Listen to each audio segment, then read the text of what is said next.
Neeraj Marwa KD পাঠকের জালিয়াতির ওপর থেকে পর্দা ফাঁস করার জন্য ওনার ওপর স্টিং অপারেশন করলেন, যেটার খবর কেডি পাঠক পেয়ে যান। তাই জন্য বাহানা করে কেডি পাঠক নীরজ মারওয়াকে পুরনো কেল্লায় ডাকে, ওই ল্যাপটপটা কেড়ে নেওয়ার চেষ্টা করেন। কিন্তু যখন নীরজ মারওয়া বাধা দিলেন আর ওনার বন্দুক দিয়ে ওনাকে, আর আমার পুরো বিশ্বাস রয়েছে যে নীরজকে হত্যা যে করেছে তার কবজাতেই ওর বোন শালিনী রয়েছে। আমি শালিনী মারওয়া, নীরজ মারওয়ার বোন। এই সব কিছু মিথ্যে। আমাকে কেউ কিডন্যাপ করেনি, ইনি আমার ভাইকে মেরে ফেলেছেন। কে? তোকে কেডির বিরুদ্ধে সাক্ষ্য দিতে হবে, তাই যেরকম বলছি সেরকম কর, না হলে পয়েন্ট ব্ল্যাঙ্ক থেকে গুলি মারবো তোকে। যে মরেছে সে হলো সুরজ মারওয়া, আমার যমজ ভাই। সুরজ তোর জায়গা নিল আর সুরজের হত্যা হলো। এই পুরো সময়টা তুই কোথায় ছিলি? সব বলবো কেডি, কিন্তু আদালতে সবার সামনে। রাইট। দাঁড়াও, তুমি যেরকম বলবে আমি সেরকমই করব। কাল আদালতে আমি কেডি স্যারের বিরুদ্ধে সাক্ষ্য দিয়ে দেব। মনে রাখবি, যদি কথার খেলাপ করিস তাহলে আদালত থেকে বেরোলেই তোর উল্টো গুনতি শুরু হয়ে যাবে। তোকে তো আমি এখনই এই মুহূর্তেই মারতে পারি, কিন্তু তুই মরে গেলেও কেডির কেস পাল্টে যেন না যায়, না হলে পুলিশের সন্দেহ অন্য কারোর উপরে পড়বে। আর নিজের ভালোর জন্য যেমন বলছি তেমন কর। এসব বলার কোনো দরকার নেই। কাল আদালতে সেটাই হবে যেটা তুমি আমাকে বলতে বলবে। তুমি তাহলে নীরজ মারওয়া, আর যে মরেছে সে সুরজ মারওয়া। হ্যাঁ,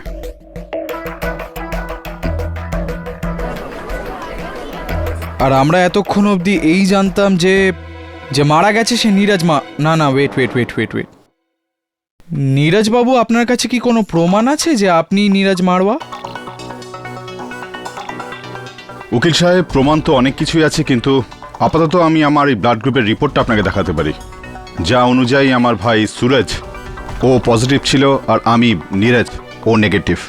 ও পজিটিভ,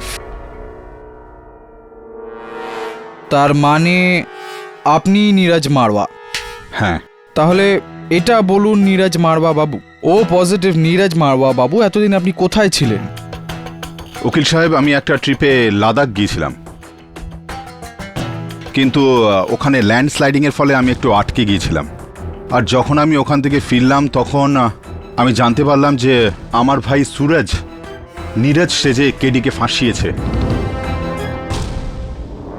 আচ্ছা। আর আপনার বোন শালিনী আর আপনার বাগদত্তা শীতল? এক্স্যাক্টলি, যেভাবে সুরজ কেডিকে ফাঁসিয়েছে ঠিক একইভাবে ওদেরকেও নীরজ সেজে ধোকা দিয়েছে।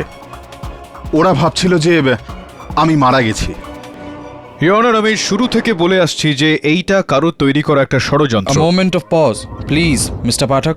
মানলাম যে নীরজ মারা যায়নি, সুরজ মরেছে, তো তাও আপনার হাতে। মানুষ বদলে গেলে কি হবে? যে প্রমাণগুলো আছে সেটা তো নিজের জায়গাতেই আছে। এই গান, এই ল্যাপটপ, যেটাতে ওই স্টিং অপারেশনটা আছে, এইসব প্রমাণ তো জমজ হতে পারে না, না পাঠক সাহেব? জয়সওয়াল বাবু, আমি আপনাকে আগেই বলে দিয়েছি যে সকল প্রমাণ প্ল্যান করা যেতে পারে, তৈরি করা যেতে পারে। এত বড় একটা ঘটনার পরেও আপনি ভাবছেন যে আমি মেরেছি সুরজ মারওয়াকে? আগে হ্যাঁ, কারণ আপনার কাছে মোটিভ আছে ওকে মারার।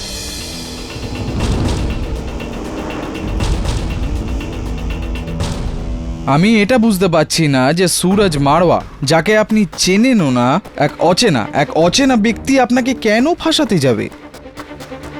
আপনার এই প্রশ্নের উত্তরটা তো আমিও খুঁজছি। এই সময় সম্ভবত আমার সহায়ক বরুণ আপনার এই প্রশ্নের উত্তরটা দিতে পারবে। ফারুন,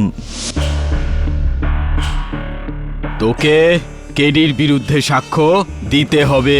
আগে আমাকে এটা বল যে তুই কে আছে এসবের পেছনে? তোকে তো আমি এখনই এই মুহূর্তেই মারতে পারি, কিন্তু তুই মরে গেলেও কেডির কেস পাল্টে যেন না যায়, না হলে পুলিশের সন্দেহ অন্য কারোর উপরে পড়বে। আর নিজের ভালোর জন্য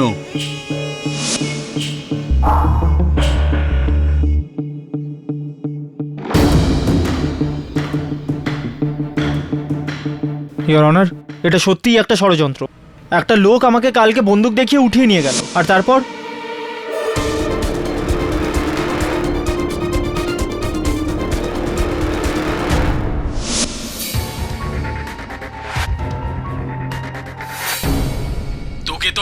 এখনই এই মুহূর্তেই মারতে পারি, কিন্তু তুই মরে গেলেও কেডির কেস পাল্টে যেন না যায়, না হলে পুলিশের সন্দেহ অন্য কারোর উপরে পড়বে। আর নিজের ভালোর জন্য যেমন বলছি তেমন কর।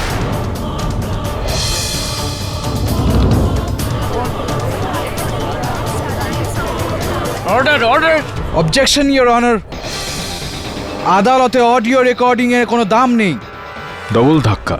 হ্যাঁ, আপনাকে বলছি না, আমি জিজ্ঞেস করছি আপনাকে যে যদি আদালতে অডিও রেকর্ডিং এর কোনো মানে না হয় মিস্টার জয়সওয়াল, তাহলে যেই অডিও রেকর্ডিংটা আপনি নিয়ে এসেছেন আনসারিং মেশিনে, সেটাকে আদালত কি করে মানবে? অডিওর সাথে ভিজুয়ালও তো আছে পাঠক সাহেব, ওই স্টিং অপারেশনেরটা ল্যাপটপে। রাইট ইওর অনার, আমি প্রমাণ করতে পারি যে এই ভিডিও রেকর্ডিং মিথ্যা, বানানো।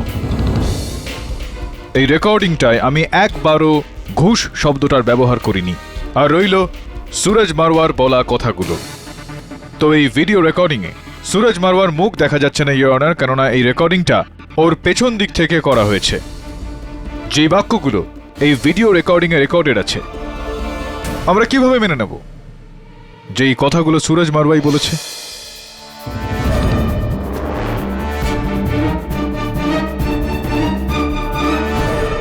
ইওর অনার, নীরজ মারওয়ার বয়ান আর বরুণের বয়ান, যেগুলো আমি দলিলে পেশ করেছি, মানছি যে এটা এতটাও শক্ত নয় যে এটার ভিত্তিতে আপনি আমাকে এই কেস থেকে রেহাই দেন, কিন্তু এটা এতটা দুর্বল নয় যে আপনি আমায় এই কেসটায় জামিন দেবেন না। ইওর অনার, আমি আদালতে জামিনের জন্য আবেদন করছি। It's not possible. পাঠক সাহেব, এক মার্ডার অ্যাকিউজকে জামিনে ছাড়াটা পসিবল নয়, কাজেই আপনাকে জেলের ভেতরেই থাকতে হবে। মিস্টার জয়সওয়াল, এই আদালতে যা জামিন আপনি, আপনি ইওর অনার? তো এই সিদ্ধান্তটা আপনি আমার উপর ছেড়ে দিলে উপকৃত হব, প্লিজ। সমস্ত প্রমাণ এবং সাক্ষীদের বয়ান শোনার পর আর মিস্টার কেডি পাঠকের কলঙ্কহীন রেকর্ড দেখার পর এই আদালত এনাকে এই কেসের ব্যাপারে ৫১,০০০-এর জামিনের বিনিময়ে আপাতত এই কাস্টডি থেকে বেল দেওয়া হলো।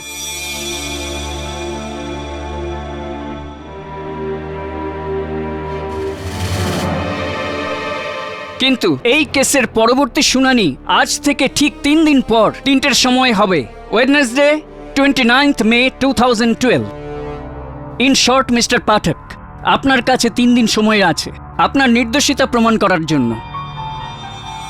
এর মাঝে আপনি এই শহর ছাড়তে পারবেন না, আর আপনার পাসপোর্ট দিল্লি পুলিশের হেফাজতে থাকবে। Am I clear?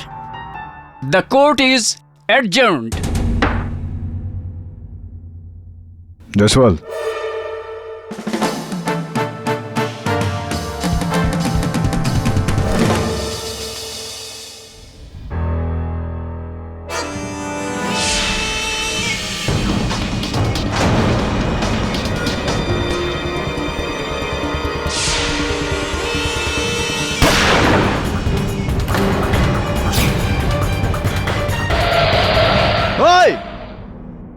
উল্টো গুনতি শুরু স্যার, সামনে ৩ দিন খুব মুশকিল হতে চলেছে। KD, are you okay? হ্যাঁ আমি ঠিক আছি। আমি জানি না ওরা কারা ছিল যারা তোমাকে মারতে চেয়েছে, কিন্তু এটা আমি জানি যে তুমি আমার ভাইকে মেরে ফেলেছো। তুমি আমার ভাই সুরজকে মেরেছো। ও খারাপ ছিল, যেমনই ছিল, কিন্তু আমার ভাই ছিল তো। আর নীরজটা তুমি তুমি এনার সঙ্গ কেন দিচ্ছ? শালু, কেডি সুরজকে মারিনি। ঠিক আছে, পস্তাবে তুমি, দেখে নিও, পস্তাবে তুমি। আমাদের কাছে একটা শেষ সূত্র বেঁচে আছে। সেই ব্যক্তি যে তোকে অপহরণ করেছিল, তোর মনে আছে ও তোকে নিয়ে কোথায় গিয়েছিল? হ্যাঁ স্যার, ওটা একটা পুরনো ঘর ছিল। আবার ওখানে গেলাম তো ওই লোকটার কোনো চিহ্ন ছিল না, শুধু এই পেপার ছাড়া, যেটাতে ও আমাকে নীরজের ঠিকানা লিখে দেখিয়েছিল। আমি লুকিয়ে কাছে রেখেছিলাম। এটা তো কোনো রেস্তোরাঁর একটা ফেটে যাওয়া অর্ধেক বিল। হোটেলের কোনো অ্যাড্রেস নেই এটাতে? না, নামটা রয়েছে শুধু, গুড লাক রেস্তোরাঁ। কিন্তু কেডি, দিল্লিতে তো গুড লাক নামে 20-র উপর রেস্টুরেন্ট রয়েছে। তা তো আছে। ওই ডিক্টাফোন আছে তোর কাছে? হ্যাঁ স্যার। আমি আদালতে এই রেকর্ডিংটায় কিছু শুনেছিলাম। শীতল শীতল পুলিশকে ফোন করো। কেডি পাঠক আমাকে মেরে ফেলবে। আমি ওর সাথে পুরনো কেল্লায় কি, রয়েছি স্যার? আর শোন। ল্যাপটপ সংক্রান্ত সবকিছু জেনে গেছে। আজানের শীতল আওয়াজ আমাকে শোনা মেরে যাচ্ছে। ফেলবে। আরো একবার শোন। শীতল শীতল পুলিশকে ফোন করো। কেডি পাঠক আমাকে মেরে ফেলবে। আমি ওর সাথে পুরনো কেল্লায় রয়েছি আর ল্যাপটপ সংক্রান্ত সবকিছু জেনে গেছে। পুরনো কেল্লা যেখানে সুরজের মৃতদেহ পাওয়া গিয়েছিল তার আশপাশে কোনো মসজিদ নেই। এর থেকে এটা স্পষ্ট যে সুরজ এই ফোন কলটা পুরনো কেল্লা থেকে না, অন্য জায়গা থেকে করেছিল। গুড লাক রেস্তোরাঁ।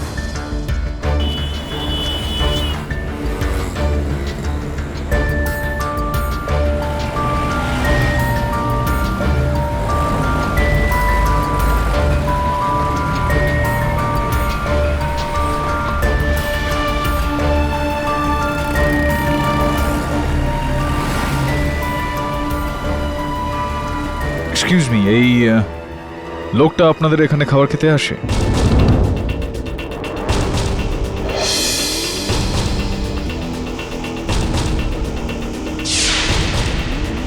না না, চিনি না আমি ওকে। দেখুন দাদা, এর ঠিকানা জানা খুব দরকার, একটু ভেবে বলুন। না, একে আমি কখনো আগে দেখিনি। আপনারা চা জল খাওয়ার কিছু নেবেন? ধন্যবাদ।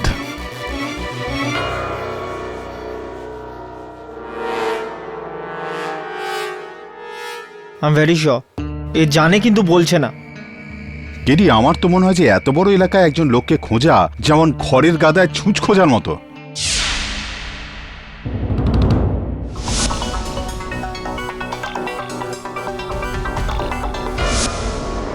সূচ পাওয়া গেছে। কোথায়? ওই দেখ, টোপাস ইলেকট্রনিক্স। ওটা তো একটা ইলেকট্রনিক রিপেয়ার শপ। হ্যাঁ, মনে হচ্ছে তুই এভিডেন্সগুলো মন দিয়ে দেখিসনি। সুরজ যেই ল্যাপটপে ভিডিও রেকর্ডটা করেছিল তার পেছনে এই দোকানের লেবেল লাগানো ছিল। চল। এক্সকিউজ মি, কি চাই? Crime branch. স্যার, আমি আপনার কি সাহায্য করতে পারি? কয়েকদিন আগে এখানে একটা কম্প্যাক্ট মডেল ল্যাপটপ রিপেয়ারিং এর জন্য এসেছিল। Compact model? স্যার, আমাকে রেজিস্টারে চেক করে দেখতে হবে। চেক করুন।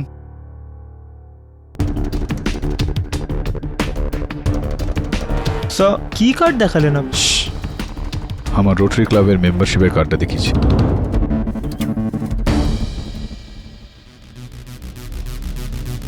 স্যার, এই কম্প্যাক্টের একটা ল্যাপটপ এসেছিল চেকিং এর জন্য।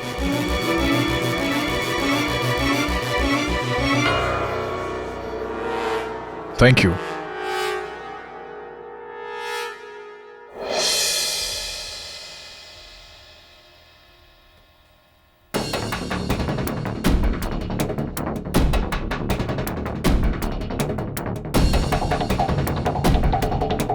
হ্যালো? কি? কিন্তু গুড লাকের লোকেদের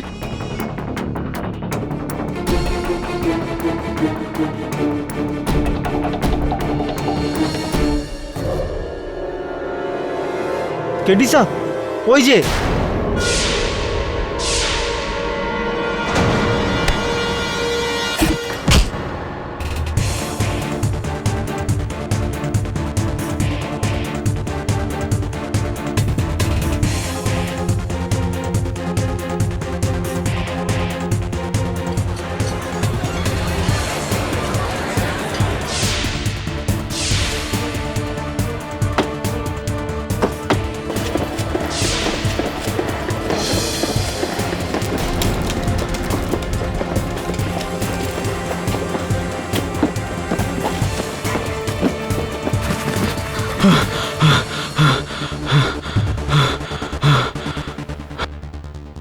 ওরা আমার পিছনে পড়ে আছে। বাঁচাও আমাকে। আমি নেহেরু পার্কের পাশে আছি, তাড়াতাড়ি আসো। যদি আমি ধরা পড়ি না তাহলে তোমার নাম আমি বলে দেব। KD sir,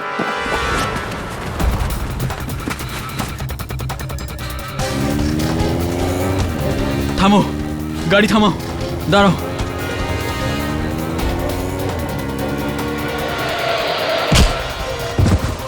Usman! উসমান! উসমান! উসমান, উসমান কে ছিল গাড়িতে? কে মেরেছে সুরজকে? উসমান, বলো উসমান। কে মেরেছে সুরজকে?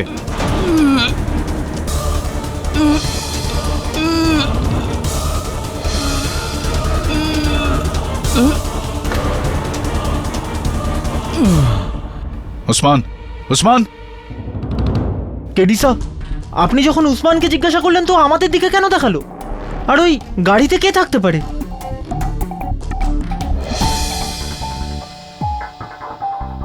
এই ফোনটা দিয়ে ও নিজের বসের সঙ্গে কথা বলে। এই নাম্বারটাই হবে।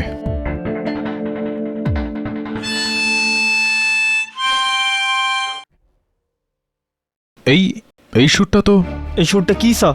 এই সুরটা আমি আগে শুনেছি, কিন্তু এটা হতেই পারে না। It's impossible. এই হলো নাম্বারটা, বরুণ। ওর বসের খোঁজ নেয়। নীরাজ, অ্যাম্বুলেন্স ডাক।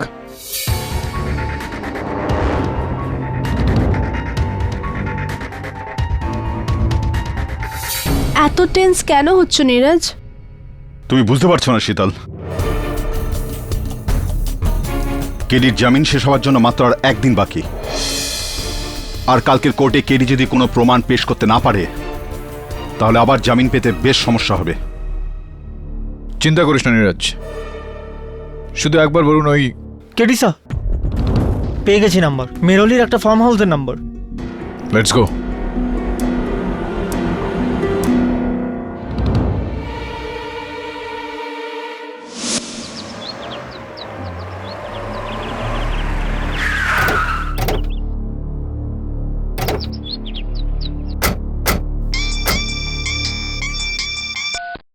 হ্যালো,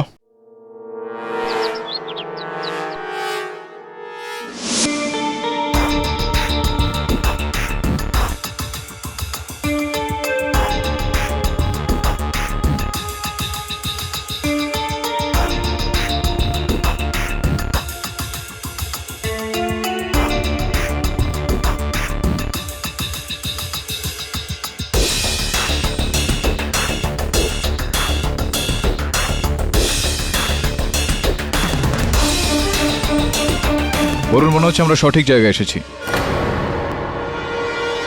আর সঠিক লোকের সঙ্গে দেখা হয়ে গেল।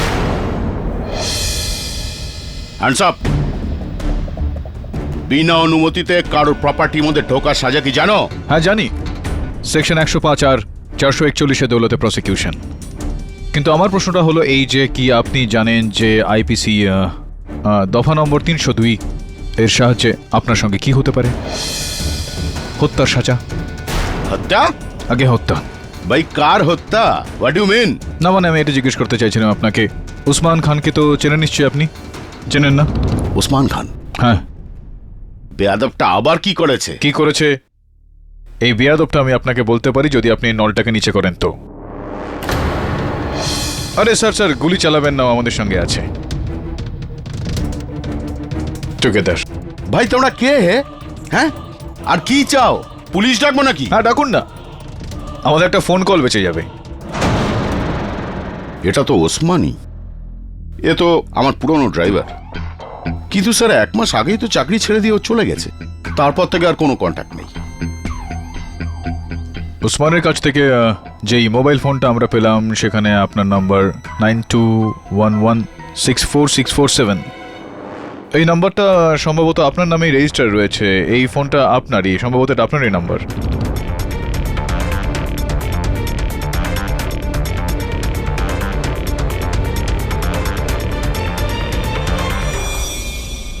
আপনারই নাম্বার এটা ব্রিগেডিয়ার সাহেব, কেননা এই নাম্বারের সূত্র ধরেই আমরা আপনার মেরওয়ালির ফার্ম হাউসে পৌঁছই। আপনারই নাম্বার এটা, হ্যাঁ কি না? আগে এটা তো ওই নাম্বারটাই, যেটা ফোনটা আমি ওসমানকে দিয়েছিলাম। আগে যখন ও আমার কাছে চাকরি করতো, আমার ড্রাইভার ছিল, তখন আমি ওকে ফোনটা দিয়েছিলাম, এই জন্য আমার নামে রেজিস্টার্ড। তারপরে আমি ওটা ডিসকানেক্ট করতে ভুলে গেছি। 1 মিনিট, আপনি কি বলতে চাইছেন? ওসমানকে আমি মেরেছি? আমি মার্ডার করেছি? না না, আমি এটা বলতে চাইছি যে উসমানকে আর তার আগে সুরজ মারওয়াকেও আপনিই মেরেছেন। আরে এই সুরজ মারওয়া লোকটা কে? আমি কোনো সুরজ মারওয়াকে চিনি না।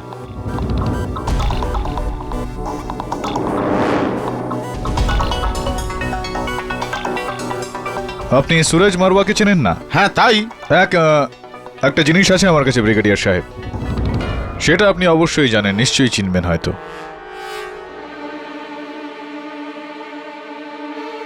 এই রিভলভারটা তো চেনেন নিশ্চয়ই আপনি। আগে হ্যাঁ, এটা তো আমারই রিভলভার, কিন্তু এটা আদালতে কিভাবে পৌঁছলো তা আমি বলতে পারবো না। এই আদালতে এটাকে সাক্ষী মানে এভিডেন্স হিসেবে আনা হয়েছে, কারণ এই রিভলভার থেকে বেরোনো গুলিতেই সুরজ মারওয়ার হত্যা হয়েছে।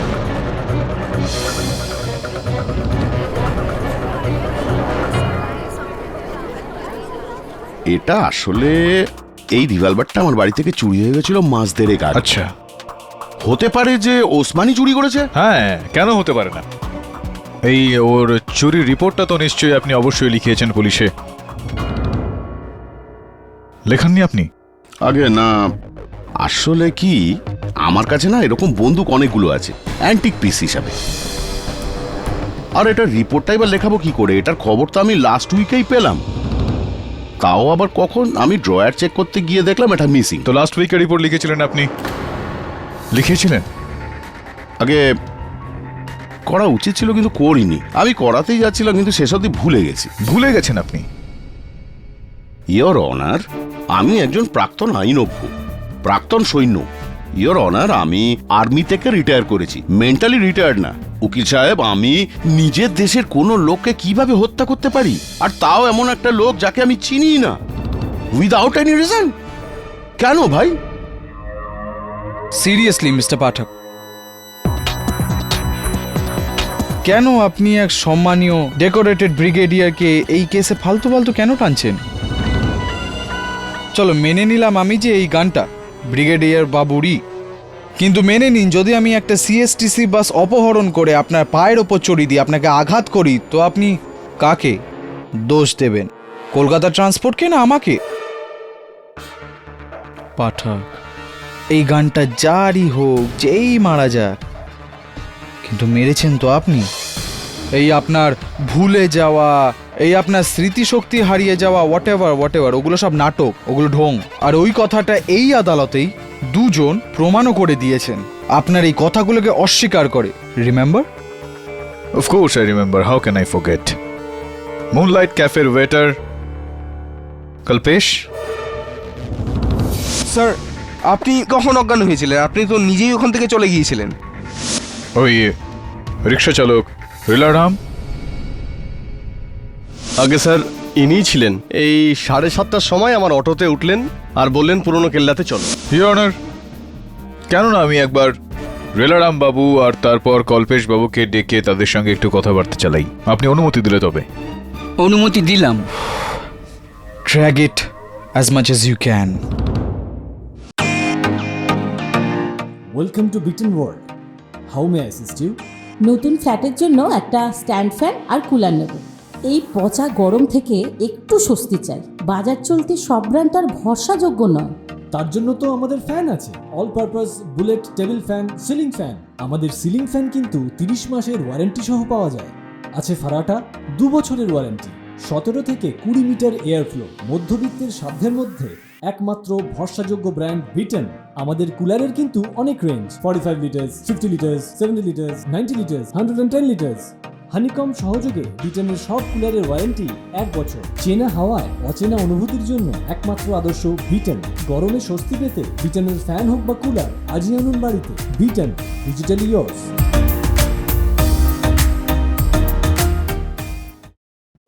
রিলারাম বাবু, ওই দিন ঠিক 7টার সময় আপনি আমাকে নিয়ে গিয়েছিলেন, রাইট? আগে মুন ডান্স ক্যাফে থেকে, যেটা জাফর মার্কেটের দিকে যায়, রাইট? ওখান থেকে আপনি আমাকে নিয়ে গেলেন পুরনো কেল্লার দিকে, রাইট? রাস্তাতে আমি আপনার রিকশায় লাগানো এই ছবিগুলোর প্রশংসা করলাম, আপনাকে বলে রফি সাহেবের গানগুলো চালালাম, রাইট? আর তারপর যখন আমি নামলাম পুরনো কেল্লায়, তো আপনাকে 100 টাকা নোট দিলাম আর দিয়ে বললাম কিছু দিতে হবে না, টিপ, রাইট? আগে হ্যাঁ, এরকমটাই হয়েছিল। এই গোটা বিবরণে এই অবধি তো কোনো ভুল নেই। আগে চলুন, ভেরি গুড। এইটা বলুন যে 7টার সময় গফার মার্কেটের মুন লাইট ক্যাফে থেকে আমাকে নিয়ে যাওয়ার আগে আপনি কাকে নিয়ে গিয়েছিলেন? স্যার, ওই মনে করুন, সময় নিন। ওটা আমার মনে নেই স্যার। কোনো ব্যাপার না, নো প্রবলেম, আমি আপনাকে মনে করে দিচ্ছি। আপনি আমার আগে মিস্টার অজয় বর্মন কে নিয়ে গিয়েছিলেন। কনর প্লেসের স্বস্তিক টাওয়ার থেকে ওনাকে তার বাড়িতে নিয়ে গিয়েছিলেন, যেটা শাস্ত্রী মার্কেটের কাছে। স্বস্তিক টাওয়ারের ওয়াচম্যানের খাতাতে আপনার রিক্সার নাম্বারটা লেখা রয়েছে। আগে হ্যাঁ, এরকমটাই হয়েছিল। তো আমার প্রশ্ন আপনার কাছে এখন এটা লীলারাম বাবু, যে ঠিক 6:45টার সময় মিস্টার অজয় বর্মনকে শাস্তি মার্কেটে ছাড়লেন, আর 7টার সময় আপনি ওখানে মুনলাইট ক্যাফের সামনে দাঁড়িয়েছিলেন গফার মার্কেটে। একটা কথা বলুন, আপনি সেই সময়টা যখন ছিল তখন পিক ট্রাফিক আওয়ার ছিল, তাই না? আগে যে কারোর শাস্ত্রী মার্কেট থেকে গফার মার্কেট পর্যন্ত যেতে অন্তত পক্ষে সেই সময় 1 ঘন্টা লাগে কি না? আগে হ্যাঁ হ্যাঁ হ্যাঁ। আপনি 1 ঘন্টার ওই দূরত্বটা 15 মিনিটে কিভাবে চলে গেলেন? আগ্রহী আমি এটা জানার জন্য, বলুন না। আগে আগে ওই লীলারাম বাবু, হয় আপনি আমাকে এটা বলবেন যে আপনি পুরো 1 ঘন্টার দূরত্বটা কিভাবে 15 মিনিটে গেলেন, আর নয়তো আপনি আমাকে বলবেন যে আপনাকে আমার বিরুদ্ধে মিথ্যা কথা বলার জন্য উস্কালো কে বলালো আপনাকে দিয়ে এই মিথ্যেটা আমার আগে বিরুদ্ধে? আগে ওই কি? আমি উসমান ভাইয়ের কথাতে বলেছিলাম।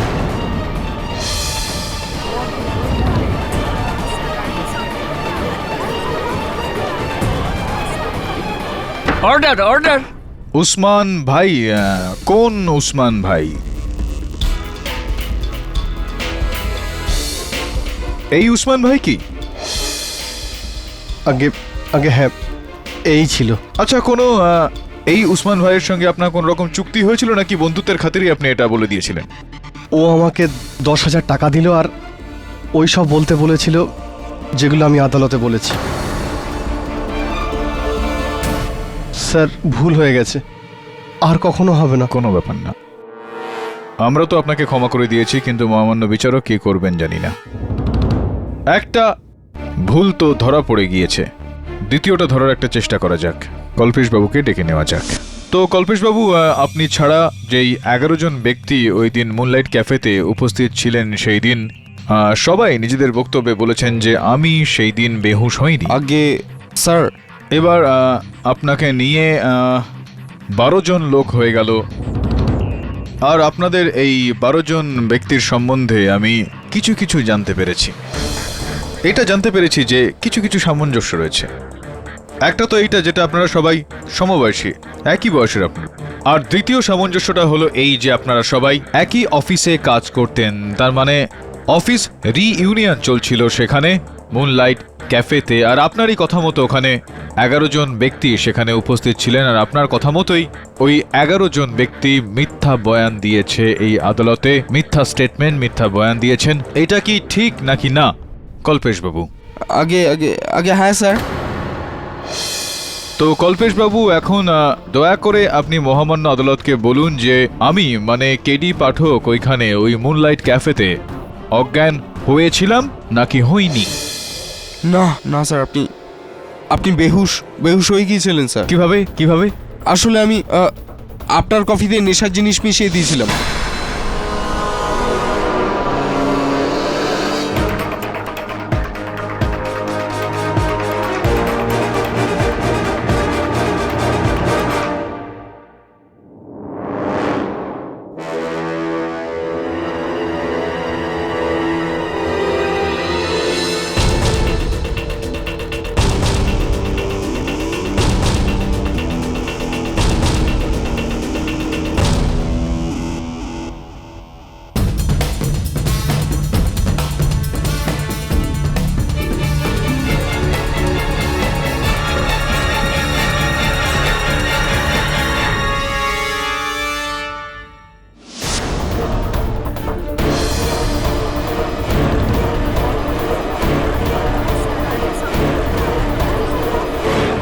Order order.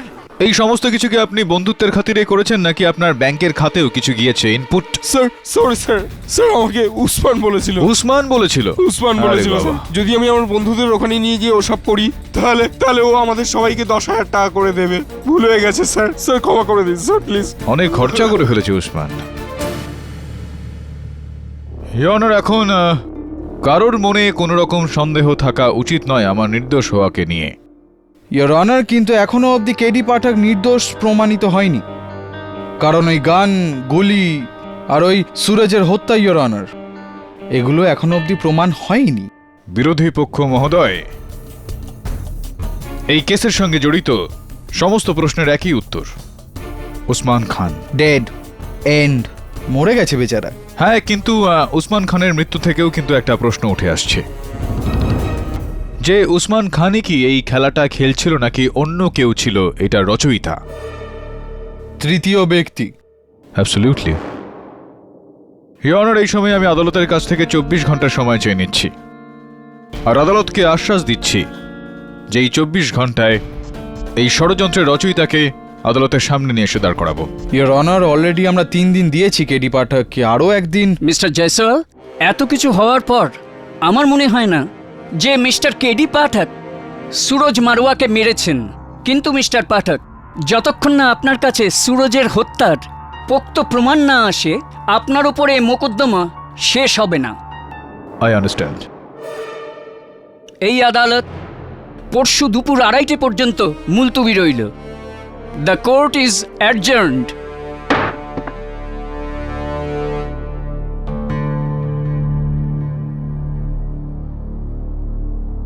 Well done KD, মনে হচ্ছে তুমি রেহাই পেয়ে যাবে।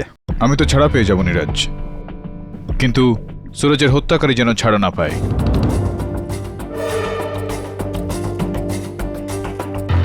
এই তোর বোন রেগে গিয়ে কেন চলে গেল?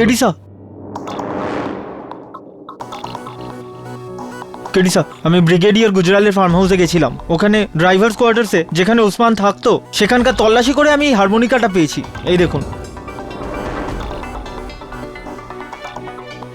কেডিসা, আপনিও হারমোনিকা সুর আগে শুনেছিলেন, রাইট?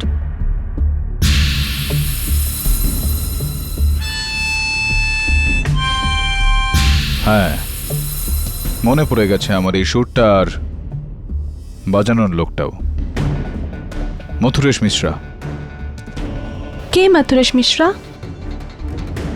মথুরেশ মিশ্রা সাইকোলজির প্রফেসর ছিলেন, সিরিয়াল কিলারও ছিলেন। ওনার বিরুদ্ধে আমি কেস লড়েছিলাম।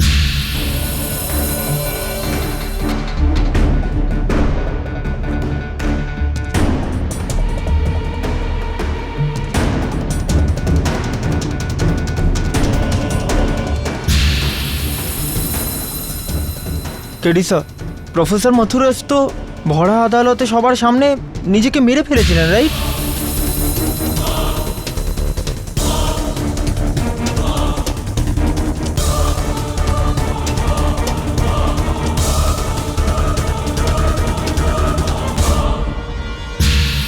হ্যাঁ, হঠাৎই মথুরেশ মিশ্রার সংকেত এই কেসটাতে। It's weird.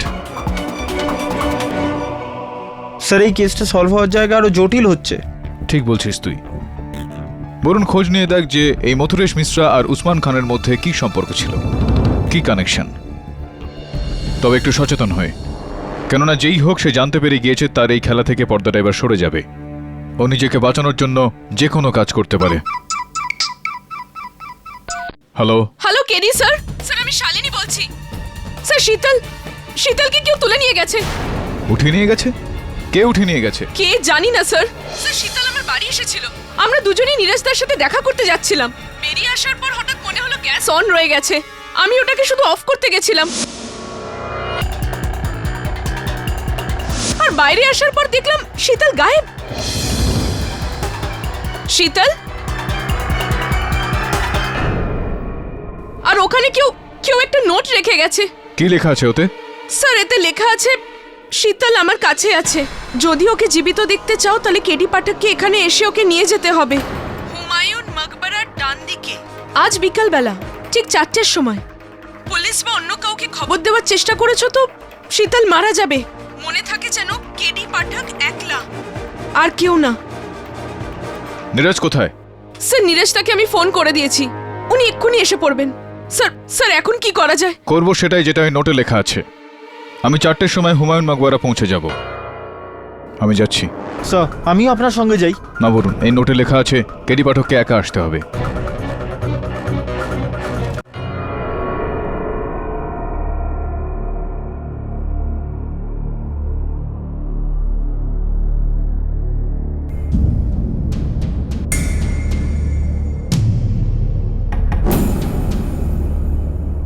শীতল, শীতল, শীতল, শীতল, শীতল, শীতল, শীতল, শীতল, শীতল। প্লিজ আমাকে বাঁচাও কেডি, আমাকে বাঁচাও, শীতল, শীতল, শীতল। আমাকে বাঁচাও কেডি, আমাকে বাঁচাও। শীতল, কোথায় আছো তুমি? আমি জানি না আমি কোথায় আছি, আমার চোখে পট্টি বাঁধা আছে। প্লিজ কেডি, আমায় বাঁচাও কেডি, আমায় বাঁচাও।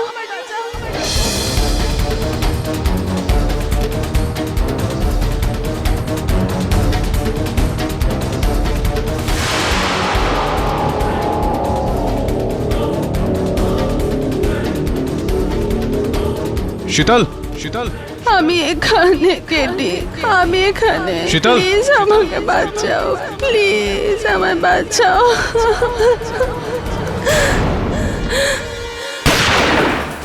প্লিজ আমায় বাঁচাও কেডি, আমাকে বাঁচাও। প্লিজ কেডি, আমাকে বাঁচাও কেডি, আমাকে বাঁচাও। কেডি স্যার, কেডি স্যার, হ্যাঁ বলুন। এখানে আমি। KD sir, are you okay? Okay. আমি বুলেট প্রুফ ভেস্ট পরে আছি, যা তুই ওকে ধাওয়া কর। Yes sir. তো আপনি ওর চেহারাটা দেখেননি? আগে আমি ওর মুখটা দেখিনি, ও আমার মুখে কাপড় চাপা দিল আর আমি অজ্ঞান হয়ে গেলাম।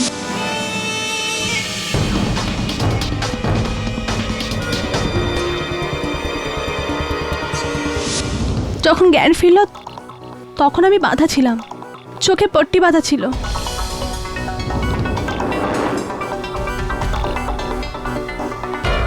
তো আপনি ওই ব্যক্তিকে একদমই দেখেননি? আগে না,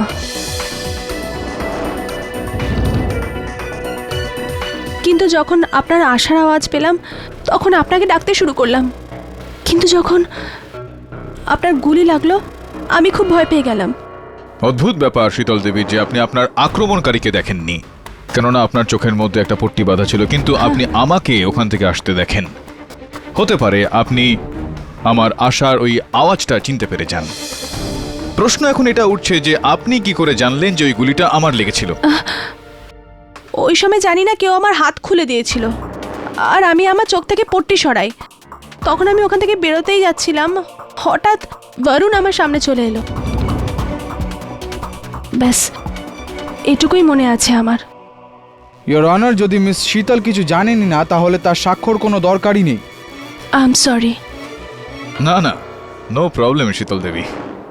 এতে আপনার কি ভুল থাকতে পারে? আপনি তো অসহায় ছিলেন, আপনার হাত বাঁধা অবস্থায় ছিল, আপনি নিজে বাঁধা অবস্থায় ছিলেন, আপনার চোখে পট্টি বাঁধা ছিল, আপনার কোনো ভুল নেই, আপনার কোনো দোষ নেই। একটা প্রশ্ন আছে আপনার কাছে। আপনি পুরো বিশ্বাসের সঙ্গে বলতে পারেন যে কি ওই যে ব্যক্তি যে আপনার উপর হামলা করে ওই কোনো ছেলেই ছিল, মহিলা নয়? এটা কি করে কনফার্ম করলেন আপনি? অ্যাকচুয়ালি কিছু বলতে পারবো না। কিডন্যাপিং এর সময় ও একটাও কথা বলেনি, তার জন্যই আমি।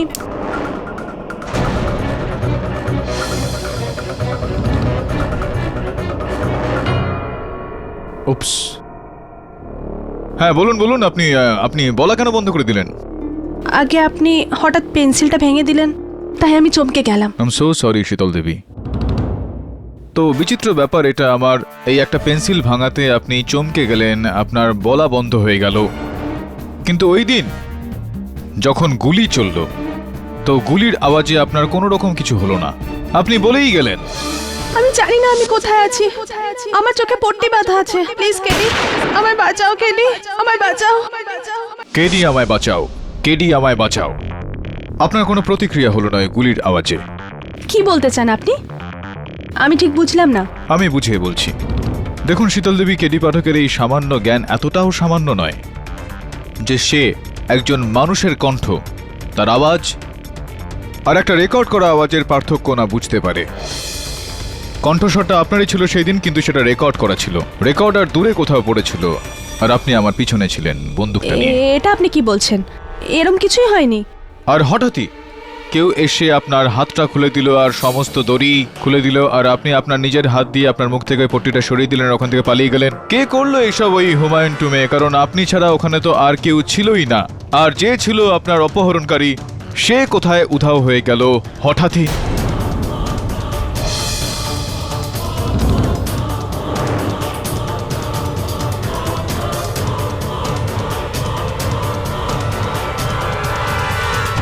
কোথাও এরকমটা নয় তো শীতল দেবী যে নিজের অপহরণটা আপনি নিজেই করেছেন হয়তো? কি? আমি নিজে নিজে কিডন্যাপ করব? হ্যাঁ। আপনি কি বলছেন? আপনি আদৌ জানেন? আপনি তো রেগে গেলেন Sheetal Devi. I am so sorry. চলুন ছাড়ুন না এই সমস্ত বিষয়ে, এটা বলুন যে আপনার উপাধি কি? সান্যাল। শীতল সান্যাল, রাইট। আপনি উসমান খানকে চেনেন? না। মথুরেশ মিশ্রাকে চেনেন আপনি? আগে না। এখন আমি আপনাকে মথুরেশ মিশ্রা আর উসমান খানের মধ্যেকার সম্পর্কের কথা বলবো। এটা হয়েছিল যে উসমান খান ব্রিগেডিয়ার গুজরালের কাছে কাজ করার আগে মথুরেশ মিশ্রার ওখানে কাজ করত। 15 বছরের বিশ্বস্ততা ছিল ওনাদের। আরেকটা কেস আমার মনে আছে, আমি লড়ছিলাম মথুরেশ মিশ্রার বিরুদ্ধে, আর ভর্তি আদালতে মথুরেশ মিশ্রা বাবু নিজের গলার নলি কেটে ফেলেছিলেন। দুর্ভাগ্যবশত এর মধ্যে আমার কোনো ভুল ছিল না শীতল দেবী। এই কারণে উসমান খানকে অন্য আরেকটা চাকরি খুঁজতে হয়। এখন মথুরেশ মিশ্রা বাবুর বাবার উপাধি স্পষ্ট যে মিশ্রাই হবে, কিন্তু উনার মায়ের উপাধি সান্যাল, যেটা আপনার উপাধি। আপনি শীতল দেবী মথুরেশ মিশ্রার বোন, ছোট বোন।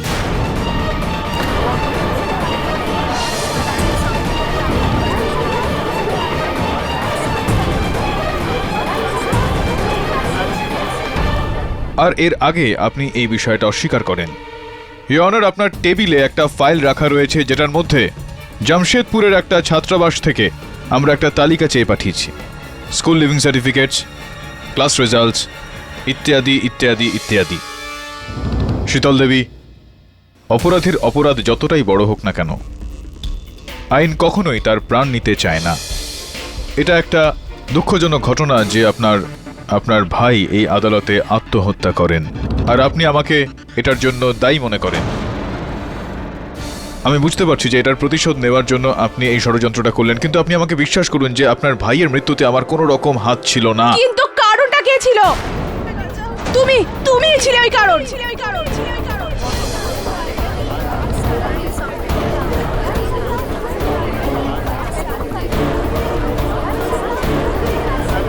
তোমারই জন্য আমার ভাই এই পদক্ষেপ নেয়। তুমি ওকে মারার জন্য বাধ্য করেছো। সবার সামনে, এদের সবার সামনে লজ্জার সাথে মৃত্যু। আমি তোমায় ঘেন্না করি, ঘেন্না। সেদিন থেকে আমি আমার ভাইয়ের মৃত্যুর প্রতিশোধ দিতে চাইছিলাম তোমার থেকে। কেডি পাঠক, কেডি পাঠক।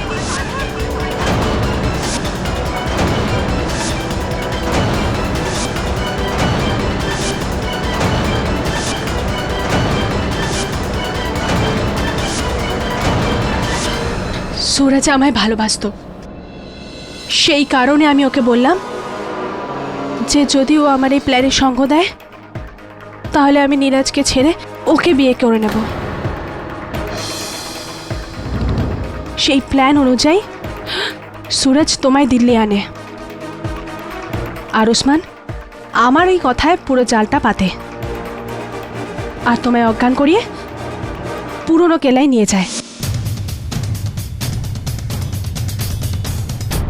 আর সুরজকে আমি আমার ফোনের ওই আনসারিং মেশিনে ওই রেকর্ডিংটা ছাড়তে বলেছিলাম, আর তারপরও শ্যুট হওয়া ভিডিওটা ডাবিংও করলো তোমায় আরও ফাঁসানোর জন্য। যদি সুরজ না মরতো তাহলে তুমি কি করে জেলে যেতে কেডি? আমি এই কাঠগড়াতেই তোমাকে দেখতে চেয়েছিলাম, অপমানিত হতে দেখতে চেয়েছিলাম, যেখানে তুমি আমার ভাইকে দাঁড় করিয়েছিলে। সেই কারণেই আমি শীতল, তুমি যেরকম বলেছিলে আমি সেরকম কাজ করে দিয়েছি। কেডি আমার সামনেই পড়ে রয়েছে। কিন্তু শীতল, আমরা কোনো ঝামেলায় না পড়ে যাই।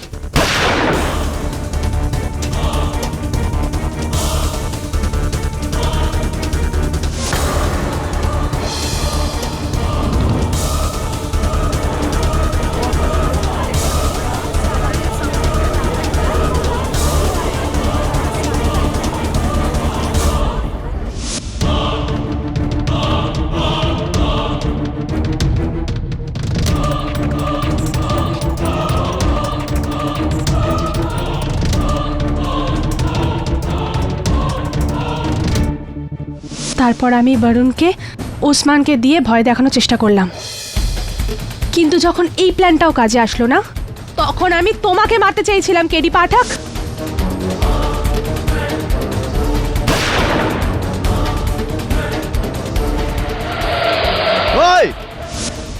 কিন্তু আমার এই প্ল্যানটাও ফেল হয়ে গেল। তুমি আমার কাছে পৌঁছানোর আগে আমি উসমানকেও মেরে ফেললাম।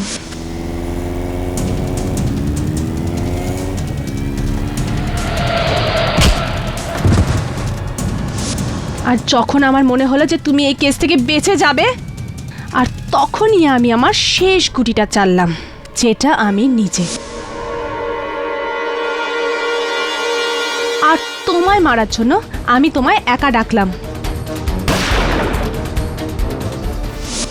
কিন্তু আমি ওখানেও সফল হলাম না। The defense rests, Your Honor. এই আদালত মিস শীতল সান্যালকে মিস্টার সুরজ মারওয়া আর উসমান খানের খুনের জন্য দোষী সাব্যস্ত করে 70 গ্রেপ্তার করার হুকুম দিচ্ছে, আর মিস্টার কেডি পাঠককে মিস্টার সুরজ মারওয়ার খুনের অভিযোগে নির্দোষ দেখে ওনাকে সসম্মানে মুক্তি দিচ্ছে। The case is closed.